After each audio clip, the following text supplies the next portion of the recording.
Production funding for Behind the Headlines is made possible in part by the WKNO Production Fund, the WKNO Endowment Fund, and by viewers like you. Thank you. The Grizzlies, an All-Star, and the NBA playoffs tonight on Behind the Headlines.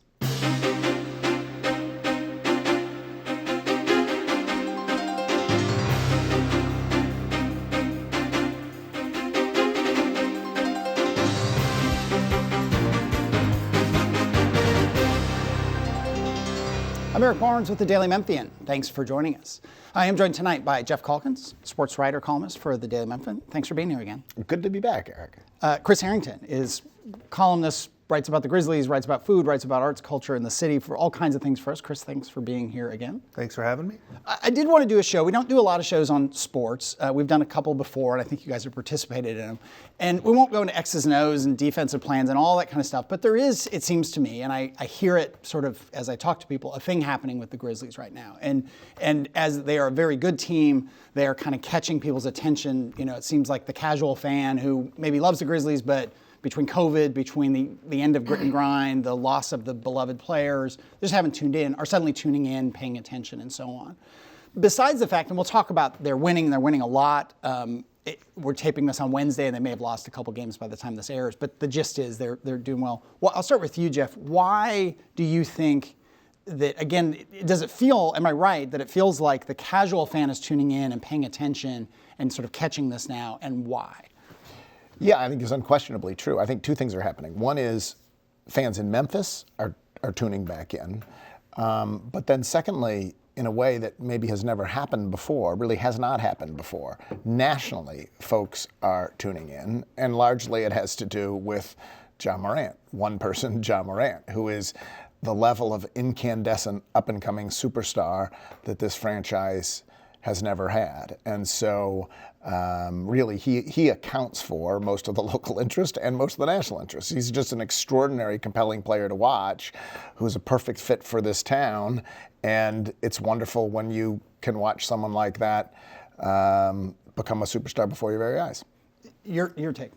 Yeah, I think this is not just a new thing for the Grizzlies. It's a unique thing for the whole city. I mean, Memphis has never had a truly elite athlete, truly elite, entering their prime in the city plying their trade. This would be like, Penny Hardaway was maybe a similar kind of talent at the same stage. He was playing in Orlando. This is in Memphis. And so Ja Morant is emerging as one of the very best players in the world in his sport, and he plays 41 nights a year in Memphis. And so, when the Grizzlies were good before, it wasn't that level of stardom. I mean, it was a good, balanced team, but it wasn't a true star who's going to be one of the signature players in the entire league, which Ja has become, and he's going to be, barring something unexpected. And I say we're taping this on Wednesday again, and he's got. We know for near certain that he's going to be picked for an All-Star spot. Who was the last All-Star player for Memphis? Marc Gasol. So Ja will be the third or fourth. I think Powell made an All-Star team. Did he with Memphis? Powell made an All-Star team. Yeah, so he'll be the fourth Memphis Grizzlies player to be an All-Star. Barring something unexpected, he will have become the second to be an All-Star starter after Marc Gasol. Yeah.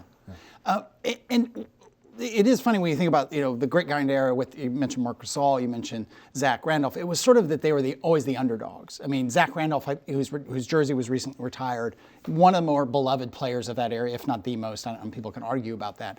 But it was more that he was not flashy. He was hard work, and then he kind of he just connected with people in town on his blue collar, his really troubled background, his sort of second chance in the NBA. It was everything about that. Mike Conley was really tremendously talented, but he wasn't flashy, and he was a very kind of modest person. Ja isn't something I think I can't even imagine anything close to it. We haven't anything. I honestly think you could argue, like, in terms of famous Memphians, it's really Elvis. I mean, I don't know if we went down that road, famous Memphians. Justin Timberlake is very famous, but he doesn't really ply his trade here. Ja Morant plies his trade here. It's very different than that Grizzlies team in that team was like, okay, we don't have a star, but we can beat you up anyway. Like we collectively come together, grit, grind, and all that.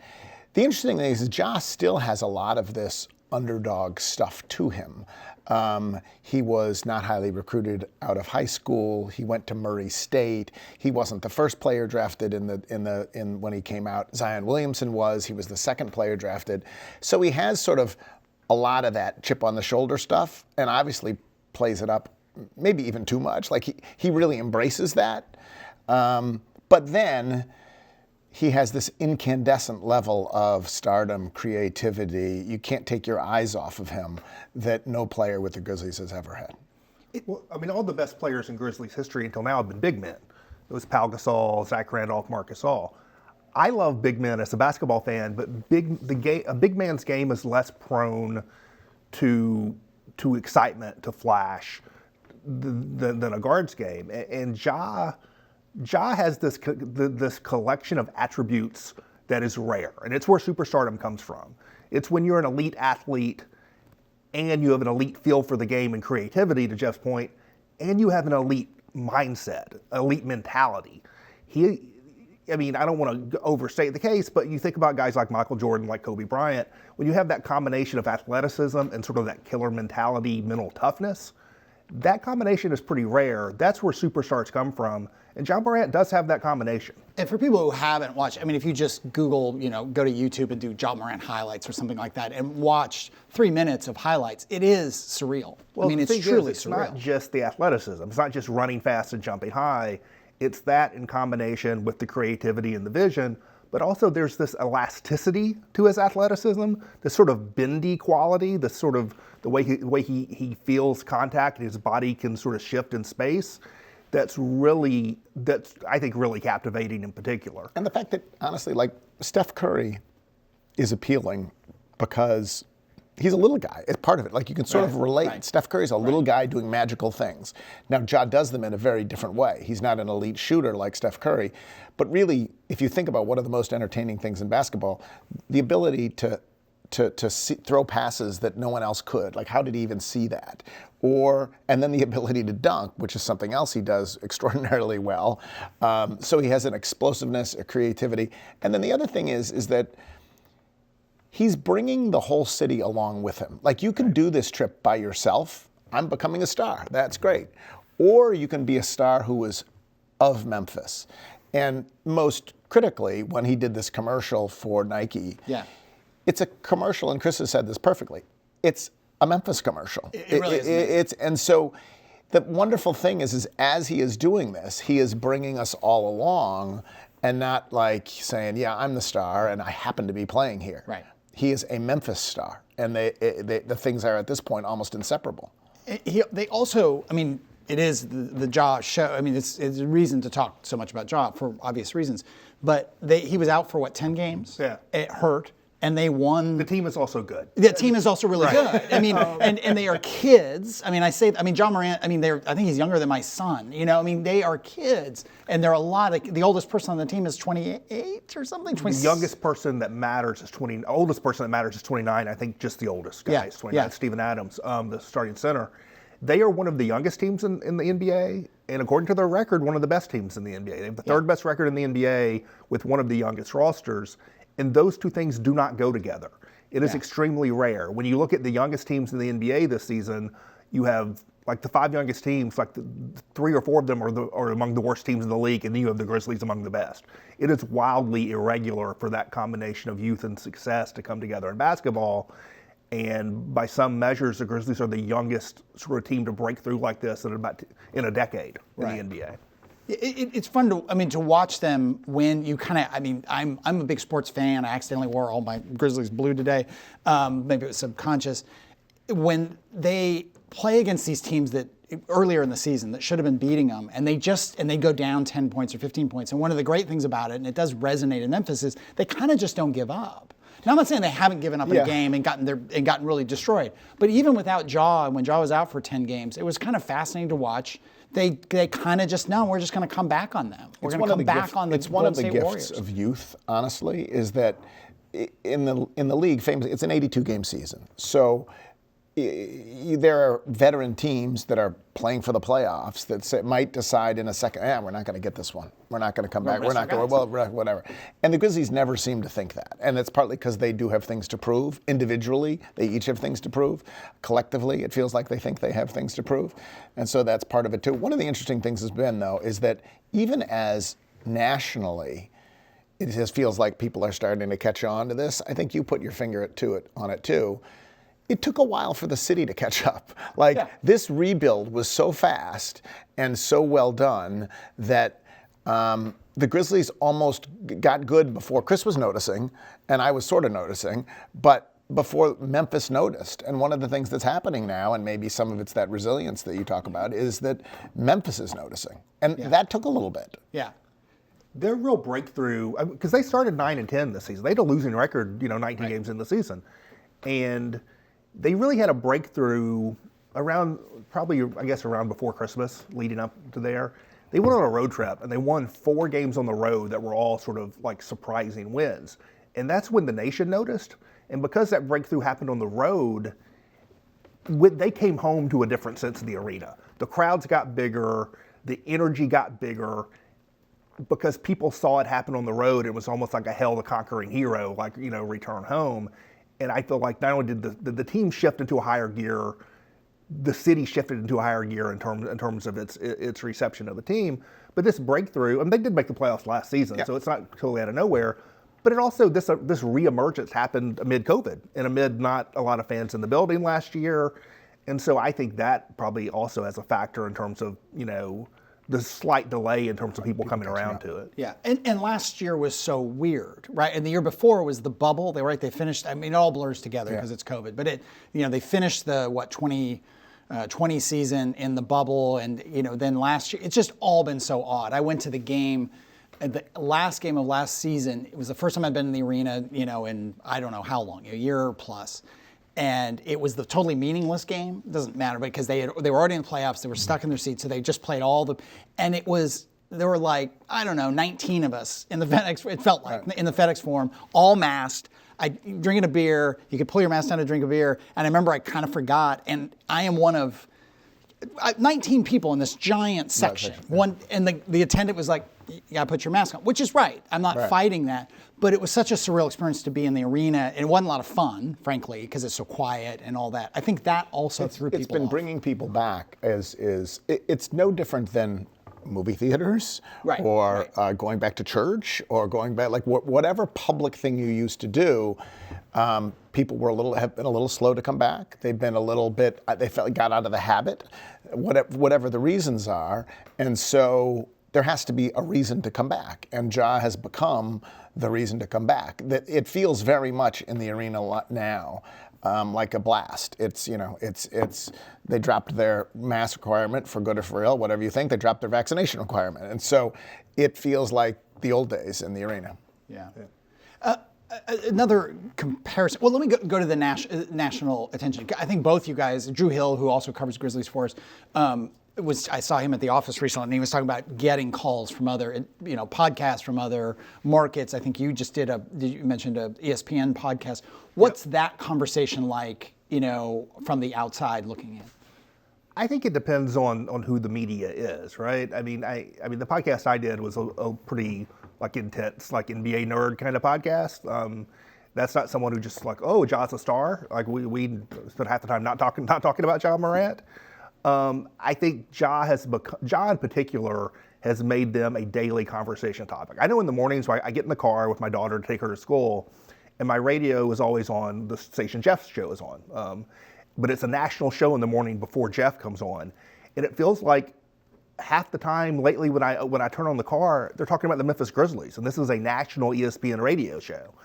I think the excitement around the way Ja plays and the way that he's pulled the Grizzlies up has become like a talking head thing on, the TV and the radio shows that normally float along the surface, and frankly, mostly would be talking about the NFL or the Lakers. Don't go deep into the NBA, much less all the way down to Memphis.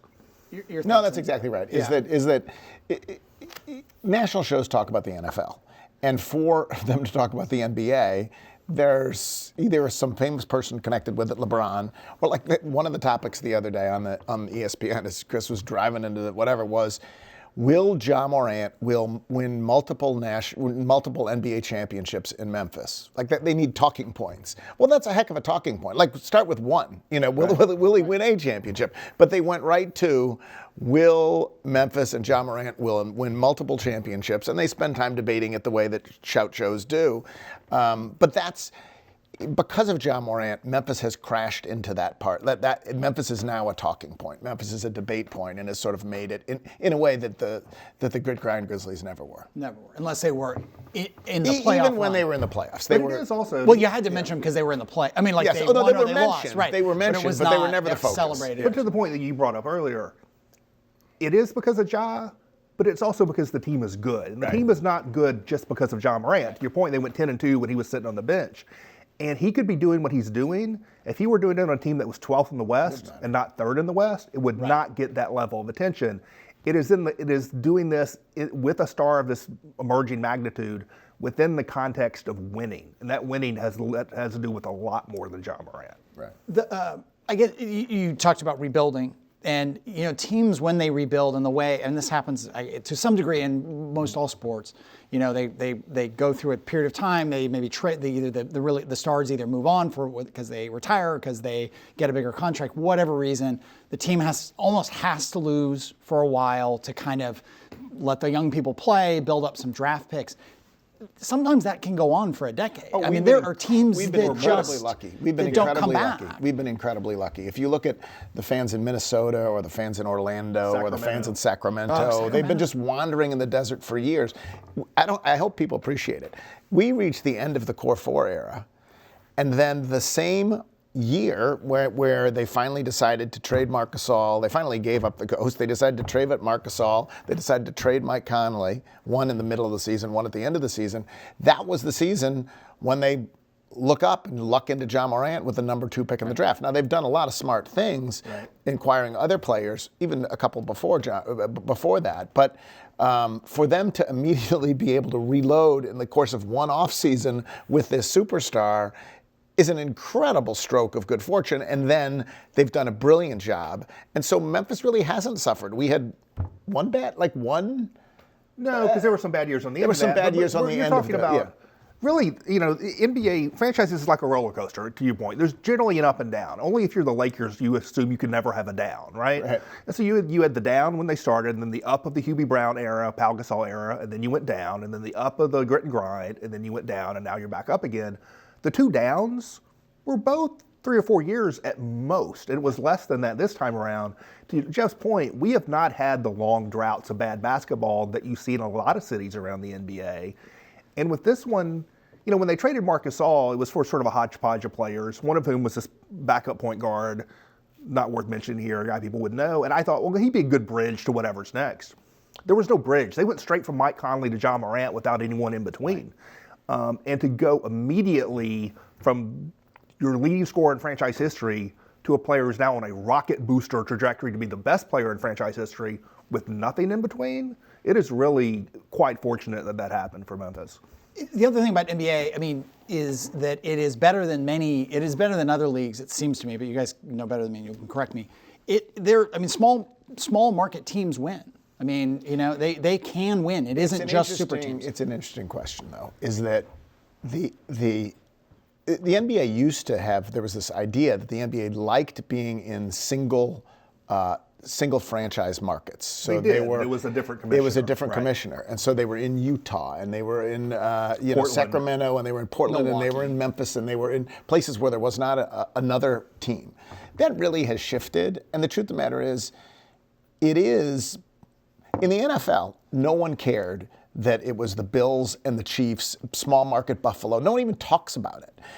In the NBA, for a small market team to succeed like this, it is a bigger challenge because they don't divide the money up evenly. Yeah. And so the Bills get the same amount of national money that Dallas Cowboys get. There's no local television contract. There's no local. So the Grizzlies don't get close to the money that the Lakers get or the Knicks get. And so it is actually harder to win here. And it's actually one of the reasons a lot of times when the star emerges in a small market, people nationally are immediately like, okay, how long is when's he going to leave? And now, for reasons that Chris can discuss, Ja's not leaving anytime soon, whatever. But if you can build a winning structure around that superstar, like they did in San Antonio around Tim Duncan, then the player can stay forever. But it is harder to do it in a small market. Market size matters in the NBA, but there are two things that matter more. The thing that matters most is good luck. Right. And they got good luck in getting the right pick and the right draft to get Ja Morant. The second thing that matters more than your market size is smart ownership and management. And they've had good luck, and at the moment they have really smart management and supportive ownership. And if you can combine the good luck with the good management, you can get past the small market. Right. I mean, during during the Hubie Brown era, when Michael Heisley, when he owned, he would be on sports radio. You'd see him at the games. He was he was from Chicago, but he was something of a presence. Robert Pera, the current owner for however many years now, is not much at all. I mean, he's pretty under the radar. Heisley enjoyed the public back and forth. Robert Pera wants no part of it. Yeah. And you can think about that whatever you wish. To me, what matters is hiring good people and giving them the financial support they need to succeed. And after a rocky couple years when he was first the owner, by all indications, that's what he's done lately. Right. Now, Robert Pera has been great in terms of that. He's been tremendous. And you can be an effective owner, be like Mark Cuban, who's out front all the time. You can do it that way. Right. Or you can do it like, tell me who the owner of the San Antonio Spurs is. You don't know. Right. But, and you can do it that way. What really matters is, are you empowering the people? Are you supportive? Oftentimes, honestly, Mike Heisley was not a great owner. He was a public owner, but he was not a great owner. Fun. Oftentimes, he was fun, but he was also I think most people would say the other nice thing about Robert Pera is he is one of the handful of richest owners in the NBA. Yeah. And in a market like Memphis, which is not making money hand over fist on the Grizzlies, really losing money on the Grizzlies, I'm going to presume, except for appreciation, it's nice to have an owner who doesn't have to squeeze his living out of the Grizzlies. He's making his money from Ubiquity, and so he can afford it. Ubiquity is company.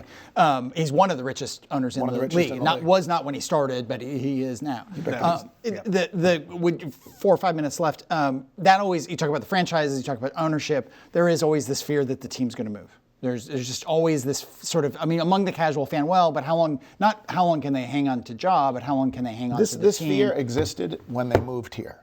And I will tell you this, the person who the Commercial Appeal recently hired to cover the Grizzlies was born after the Grizzlies got here.